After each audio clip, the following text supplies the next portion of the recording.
누가복음 강해 11번째 시간입니다. 사람은 무엇으로 사는가?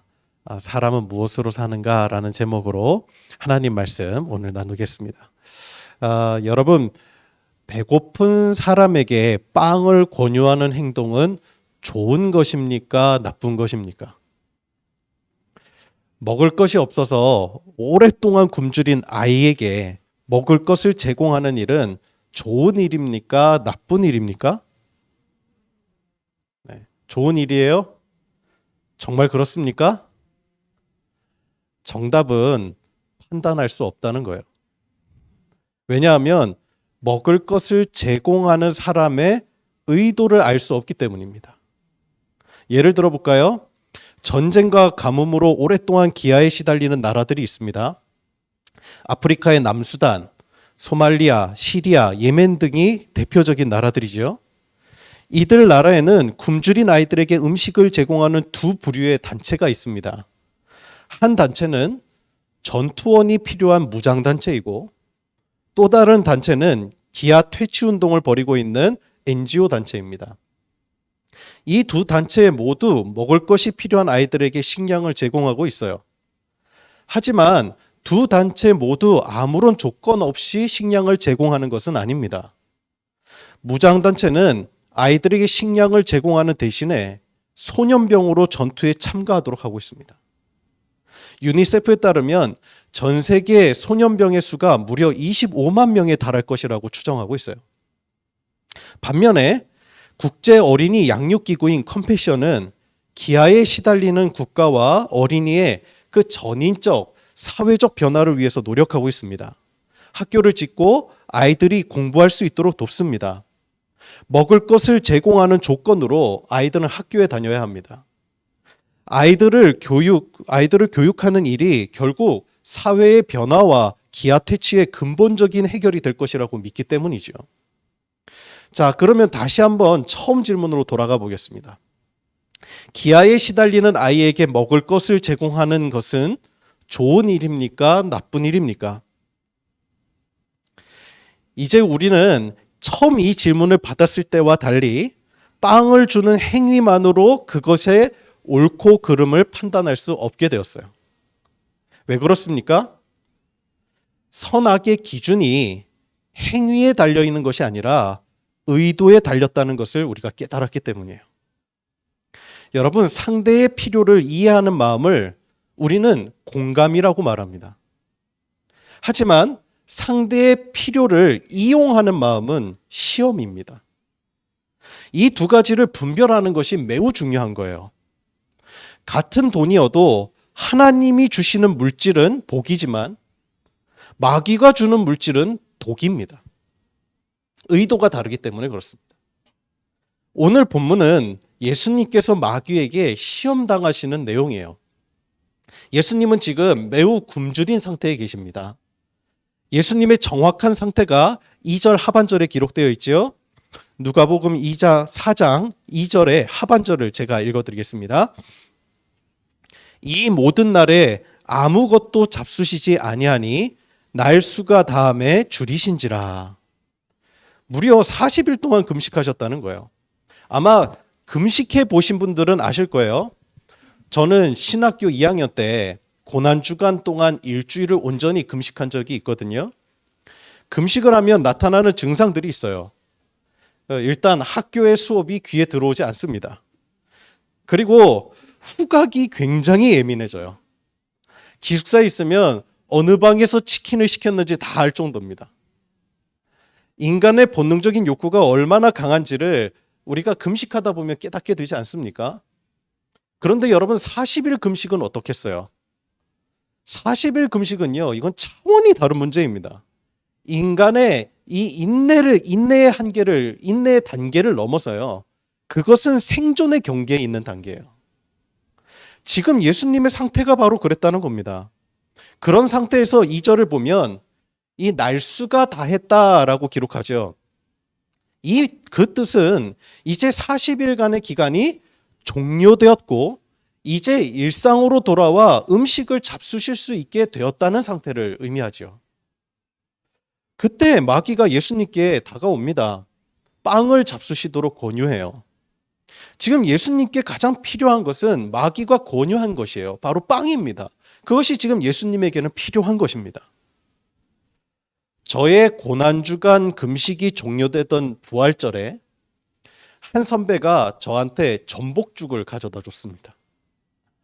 그때 그 전복죽 받아들고 얼마나 고마웠는지 몰라요. 저의 가장 큰 필요를 이해해 준 그 마음에 얼마나 감동을 받았는지 모릅니다. 제가 그 감동 때문이었을까요? 제가 지금 그 선배님의 남편이 되어 있어요. 마귀는 지금 예수님의 필요를 권유하고 있습니다. 여러분, 이 권유, 여러분 좋은 것입니까? 나쁜 것입니까? 선한 거예요? 악한 거예요? 이제 여러분 분별이 되십니까? 당연히 악한 것입니다. 왜 그렇지요? 마귀의 권유는 예수님의 필요를 이해하는 공감이 아니라 예수님의 필요를 이용하는 시험이었기 때문입니다.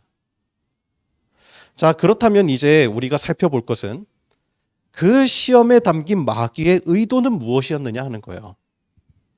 빵을 만들어 먹으라는 이 권유에 담긴 진짜 속뜻은 무엇이었냔 말이에요. 헨리 나우에는 그의 책 예수님의 이름으로라는 책에서 마귀의 이 유혹을 이렇게 해석합니다. 잘 들어보세요. 이것은 현실지향적인 사람이 되라는 마귀의 주문이라는 거예요.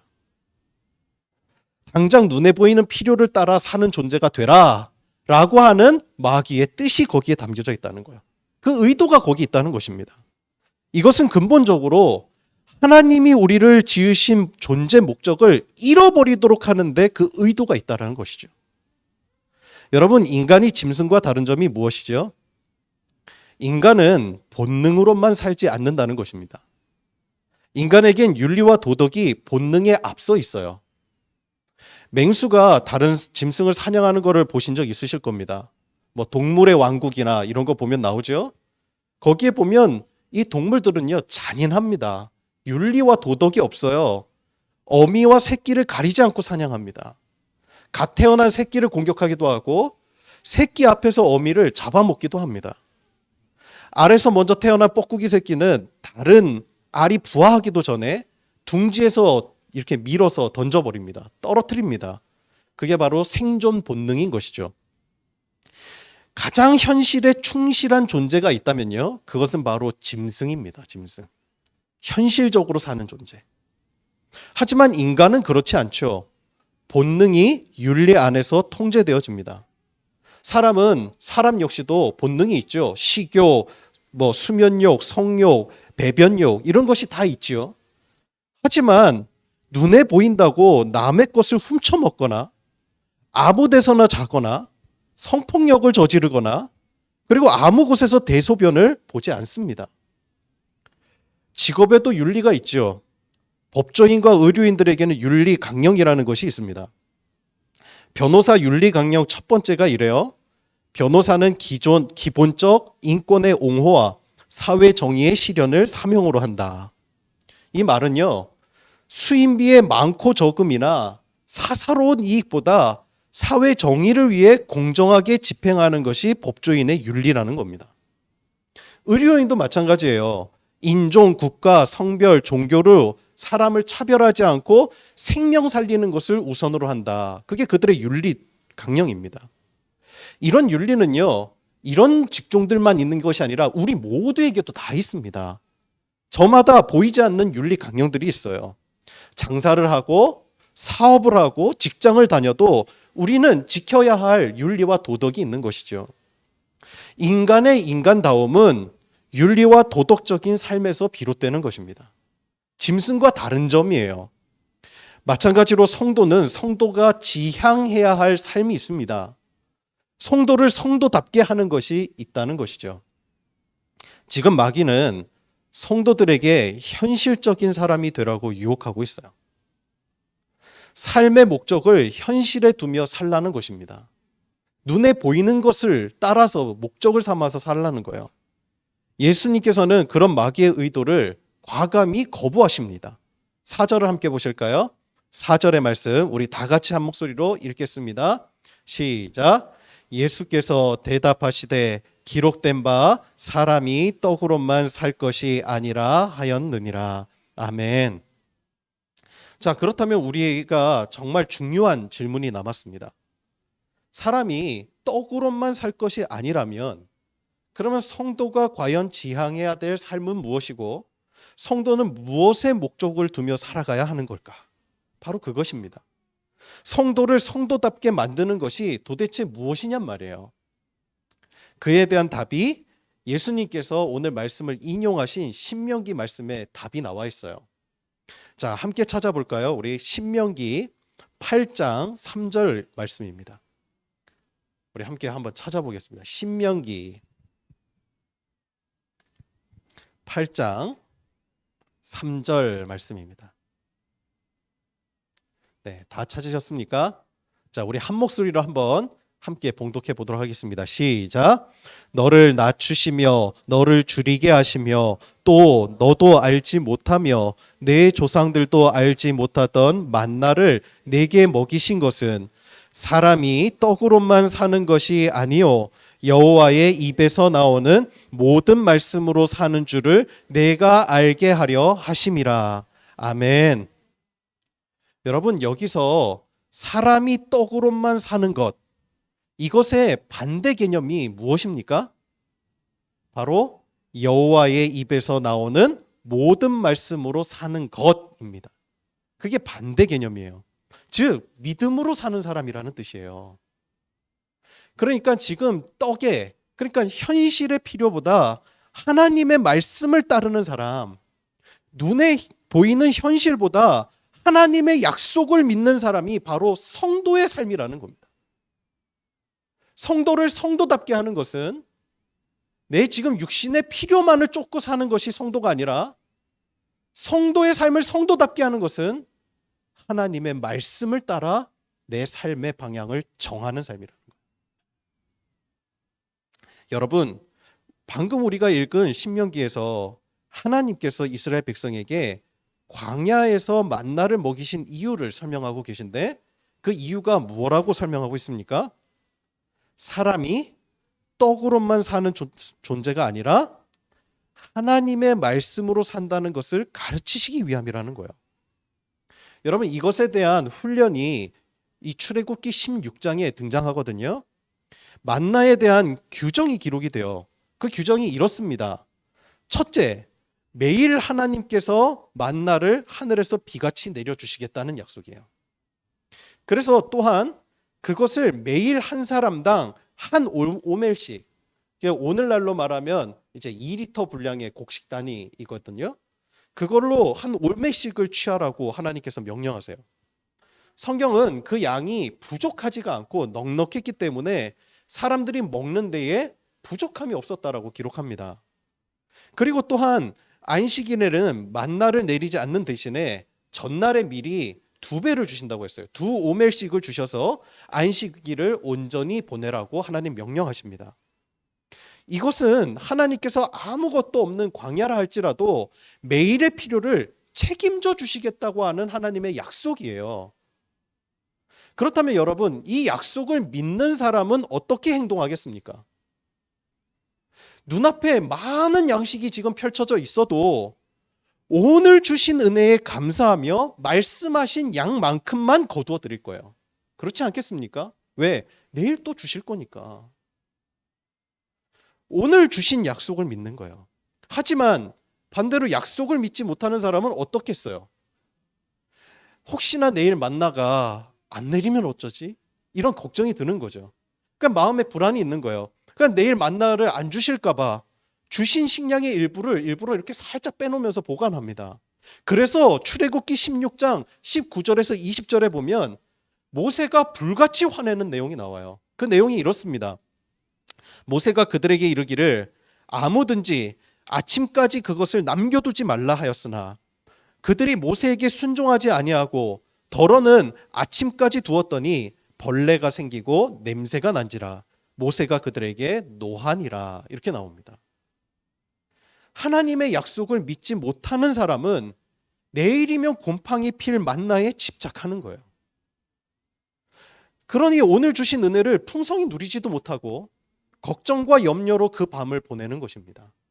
정말 어리석은 삶인 거죠. 여러분, 인간의 탐욕이 어디서 시작됩니까? 어려운 형편에서 비롯되는 것입니까? 아니에요. 만약 그렇다면 40일을 굶으신 예수님은 어떻게 반응해야 정상인 거예요? 자, 인간의 탐욕은 처한 형편에 있는 것이 아니라 미래에 대한 불안에서 시작이 되는 거예요. 불안하니까 욕심을 갖는 거예요. 이집트 노예 시절의 습성입니다. 그게 이 이스라엘 백성들에게 남은. 이스라엘 백성들은 그 당시 이제 노예 생활을 할 때 열심히 일을 해도 그에 대한 대가를 보상을 제대로 받지 못했습니다. 그러니까 그 속에서도 스스로 생존해야 되는 삶이었어요. 보호자 없는 인생이 꼭 그렇습니다. 내일의 그 불안을 짊어지고 오늘을 살아가는 거죠. 우리 집 애들은요, 돈 하나도 벌지 않으면서 그러면서 저에게 있잖아요. 당당하게 먹을 것, 사고 싶은 것, 저한테 돈 맡겨놨는지 당당하게 요구합니다. 정말 당당해요.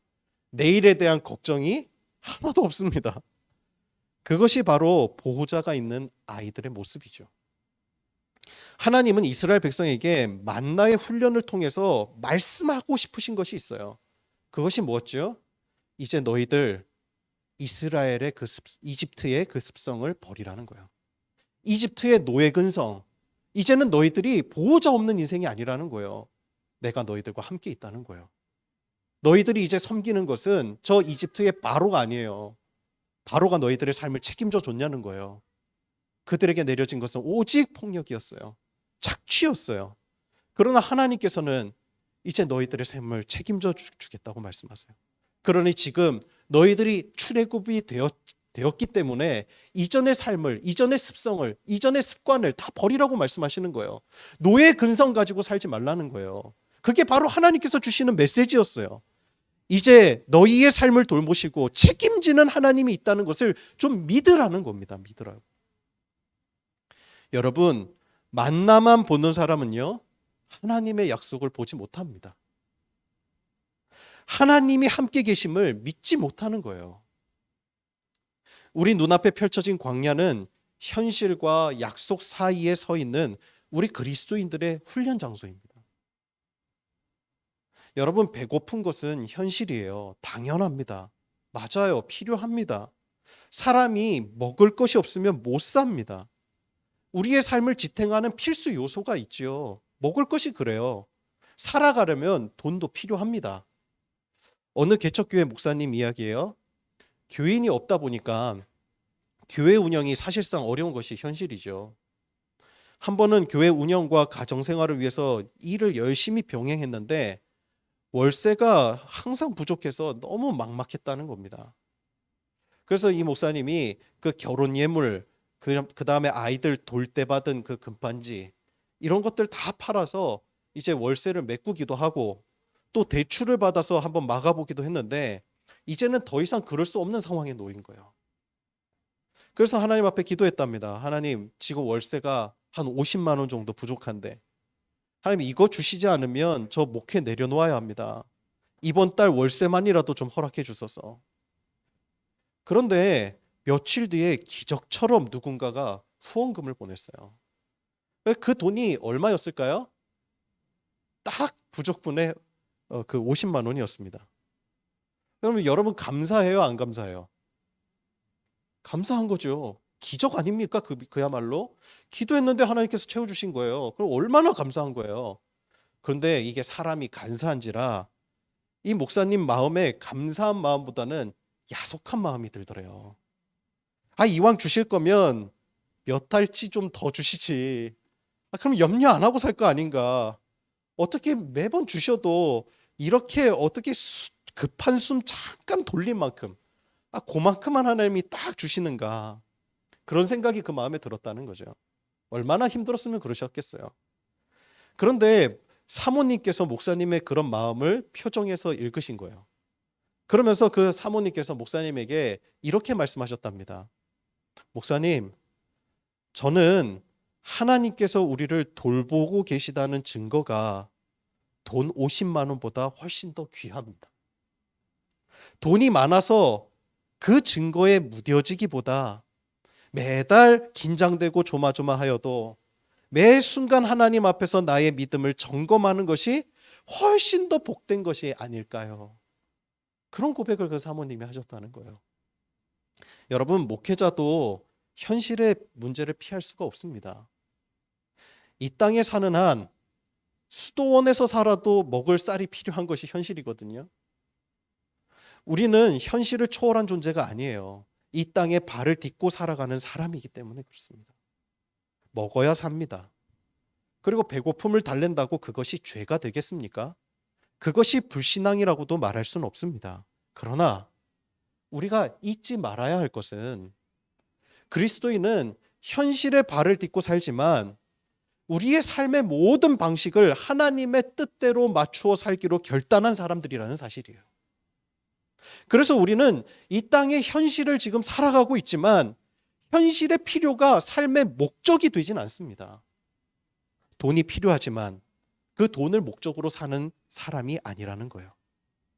보이는 대로 현실만 쫓아서 사는 삶이 본능에 따라 살아가는 삶인 것입니다. 하나님이 함께 계시다는 사실을 믿지 못하는 것이죠.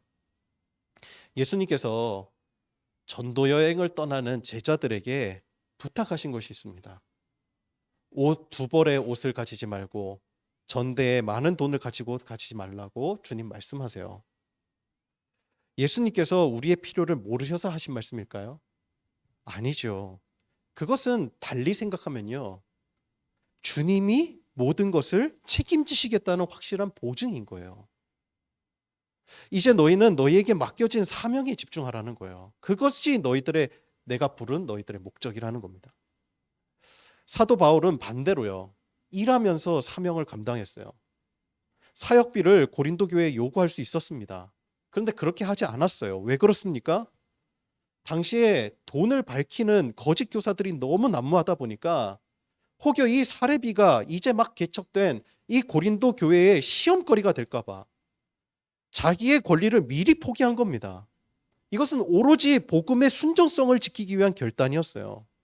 여러분, 사도 바울은 먹지 않아도 살 수 있는 존재입니까? 아니죠. 똑같은 성정을 지닌 사람입니다.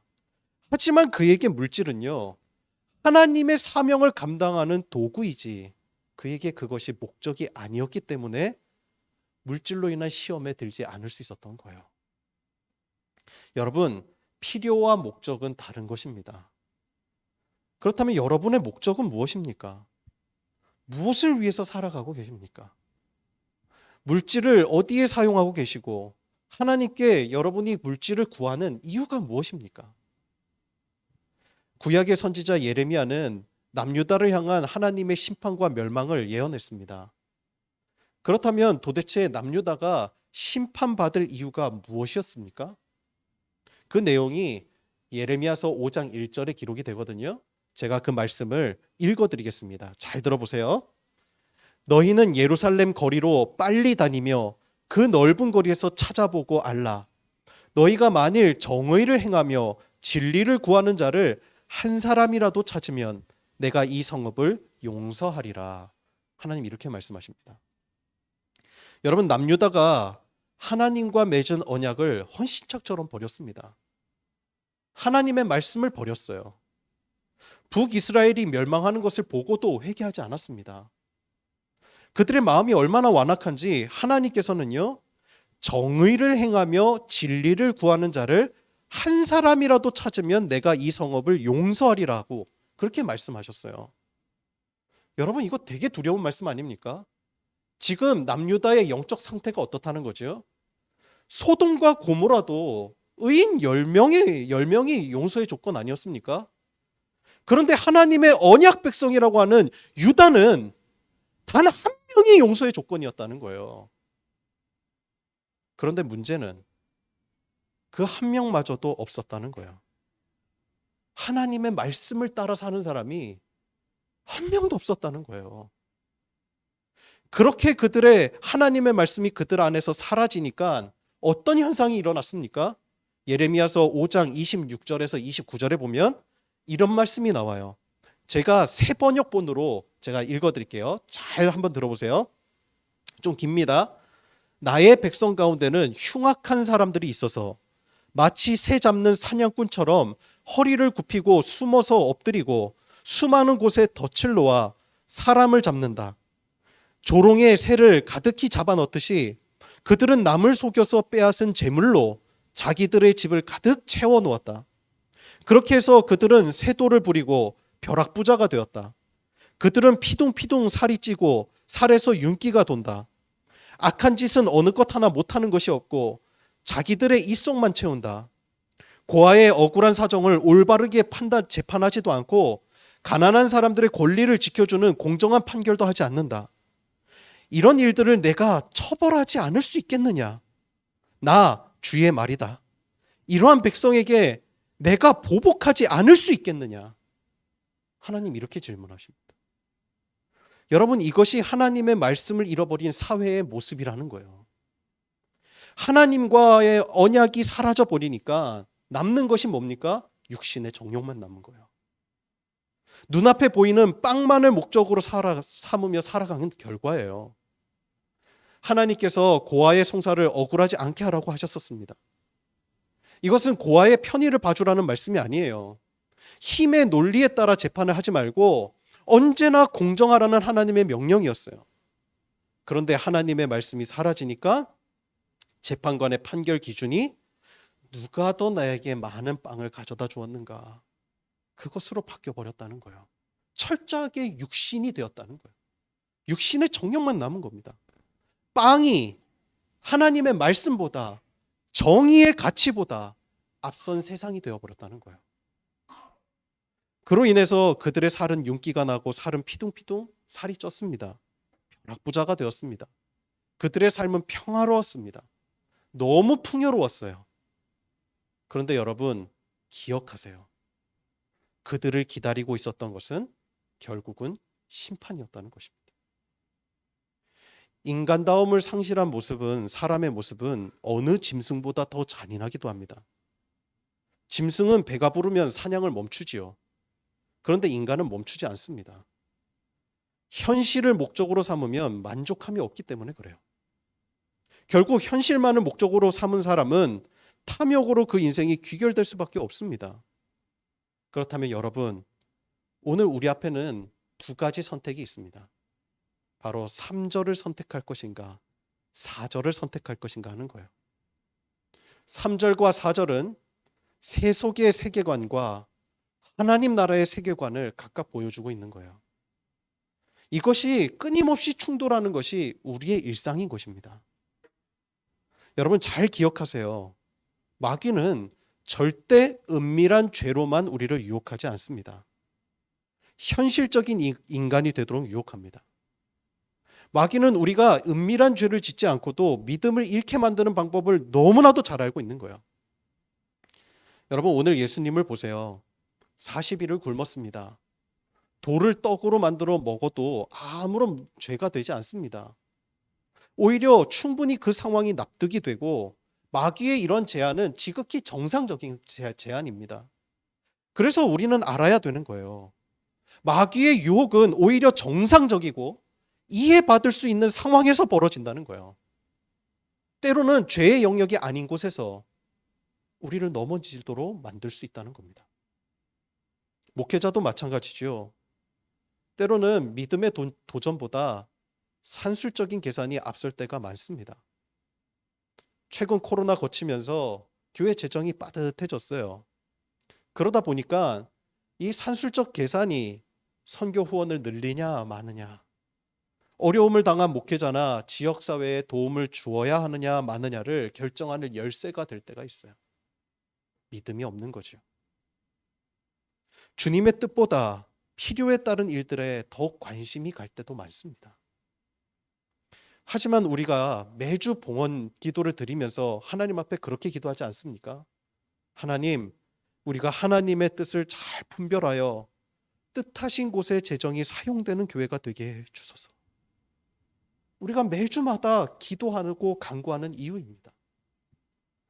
하나님의 뜻대로 믿음의 선택을 할 때 교회가 일어서는 것을 경험합니다. 믿음을 잃은 교회는 생명력이 사라져버린 것과 같은 거죠. 여러분, 우리 앞에 현실의 문제가 있지만 그것을 목적으로 삼지 않도록 조심해야 합니다. 여러분, 오늘 우리가 질문하십시다. 스스로에게. 우리가 성도로서 살아가는 이유가 무엇입니까? 하나님의 뜻이 이 땅에 이루어지는 것 아닙니까? 오늘 우리가 빵에 목적을 두며 필요의 목적을 두며 살아가는 존재인지, 아니면 내 삶의 목적이 하나님의 말씀인지 오늘 주님 앞에 말씀 앞에 점검하고 다시 한번 우리의 마음을 하나님의 뜻 아래로 결박시키는 우리 모든 더불어 기쁜 교회 성도들 되시기를 주님의 이름으로 축복합니다. 기도하겠습니다.